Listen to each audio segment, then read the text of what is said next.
안녕하세요, 평택농부입니다. 오늘은 저희 밭에서 사용하고 있는 커피박 퇴비 님케이크에 대해서 알아보겠습니다. 먼저 밭에 뿌리는 것 중에는 커피액을 추출하고 남은 커피 찌꺼기, 즉 커피박이 있는데요.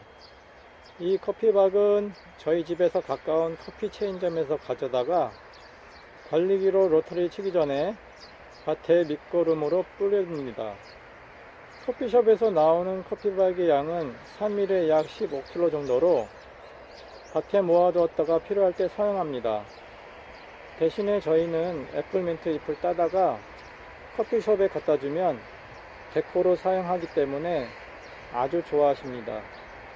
이 커피박에는 유기물 뿐만 아니라 풍부한 섬유소, 리그닌, 카페인, 폴리페놀 화합물 등 다양한 기능성 물질이 함유되어 있어 재활용 가치가 높은 유기성 자원 중의 하나이고, 퇴비 제조에도 활용되어 농작물의 생육에 도움을 준다고 합니다.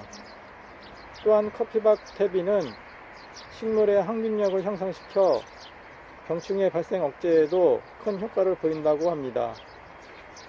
실제로 저희 밭에 사용해 보니 토질이 좋아지고 달팽이와 거세미, 나방, 애벌레가 많이 줄어든 것을 확인했습니다. 커피박은 발효된 것뿐만 아니라 생커피박도 효과가 있는 것으로 보여집니다. 그리고 다음은 퇴비인데요. 퇴비는 정부 보조금을 받아서 구매할 경우 매년 11월 중에 면사무소 또는 이장님께 신청할 수 있고, 이듬해 3월 중에 배달이 오더라고요.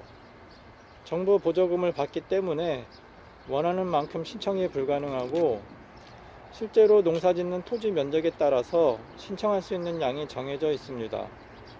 올해 제가 인도받은 퇴비는 총 92포이고 정부 지원을 받아서 한 포당 2,210원에 구매했고요.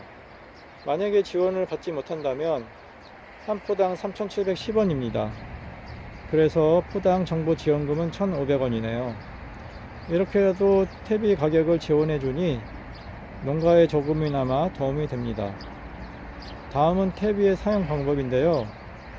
우선 퇴비는 발효가 잘 된 완숙 퇴비와 발효가 덜 된 미숙 퇴비로 구분할 수 있고, 이 둘을 구별하는 기준은 완숙 퇴비는 자체 열과 불쾌한 냄새가 나지 않지만 미숙 퇴비는 자체 열과 나쁜 냄새가 계속 난다고 합니다. 보통 완숙 퇴비를 사용하면 되고요. 반면에 미숙 퇴비를 사용한다면 열과 가스가 발생하여 식물 뿌리에 피해를 주어 성장이 안되며 고자리파리 병충해가 올 수도 있습니다. 퇴비의 사용량은 깻잎, 배추, 상추 등 주로 식물의 잎을 먹는 엽채류는 평당 2에서 3kg, 고구마, 감자 등 주로 뿌리를 먹는 근체류는 평당 3에서 4kg, 호박, 오이, 가지 등 주로 열매를 먹는 과채류는 평당 4에서 5kg 정도면 적당합니다. 보통 작물을 심기 전에 1에서 1주 전에 흙과 잘 섞어주면 되고요. 이때 사용하는 밑거름을 기비라고 명칭하고, 작물의 영양 보충을 위해 성장기 중간에 사용하는 웃거름을 추비라고 합니다. 다음은 님 케이크입니다. 이것은 님 오일을 추출하고 남은 찌꺼기인데요. 님 오일은 화장품, 비누, 농사용 천연살충제 등으로 두루 사용되지만 동물이나 사람에게 해가 없다고 합니다. 그래서 님 케이크는 토양 천연 살충제로 보통 밑거름으로 사용하면 되는데요. 만약에 밑거름을 주지 못했다면 고추 등 농작물을 심을 때 구멍마다 조금씩 넣어 주어도 됩니다. 효능으로는 토양에 있는 해충알, 애벌레, 번데기 등 약 600여 종 곤충들의 번식을 방지하고 살균 작용도 있는데요. 흙이랑 섞이면 분해가 되어 식물 성장과 신진대사에 도움도 준다고 합니다. 님케이크는 과하게 주어도 문제가 없고 비료 효과도 오랫동안 지속되는 게 특징입니다. 실제로 저희는 고추 등 농작물 병충해 방제를 위해 난황류를 만들어 뿌려주는데요. 이때 난황류에다가 님 오일을 섞어서 같이 뿌려주면 진딧물 등 식물 표면에 붙은 해충 퇴치에 많은 효과가 있습니다.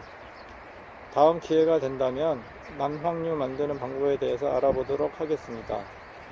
오늘은 호야네 가족농원에서 사용하고 있는 커피박, 퇴비, 링테크에 대해서 알아봤습니다.